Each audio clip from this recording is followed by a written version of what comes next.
Hello guys, in this video I will show you how to swap coins using the Trust Wallet. But first of all, I just want to mention, don't forget to subscribe to my channel for a chance to win a new iPhone 13. So let's jump into it. First, open your Trust Wallet, then go to the wallet section on the bottom left corner. And here you will see these four buttons on the top of the screen, the send, receive, buy, and trade icons. Now we need to use the trade icon. And when you tap on it, here you can swap coins that you have in your Trust Wallet.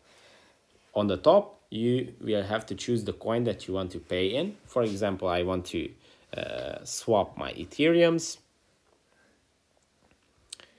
And then you have to choose the coin that you want to get. Let's say I want to get some, let's say, Trust Wallet tokens. And then it's going to show you the exchange rate. 1 Tezos. Why did it change to Tezos? Okay, let's try Binance. Why is it?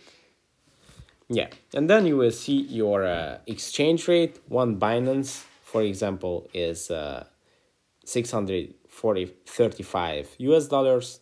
And when you tap on swap, it's going to swap your coins if you have them. So yeah, this is just an experimental account. I don't use this as my main wallet, but yeah, you get the point here. Just choose the currencies, then tap on swap, and you are pretty much all set. That's it for this video. Don't forget to subscribe for the iPhone, and see you in the next one. Bye.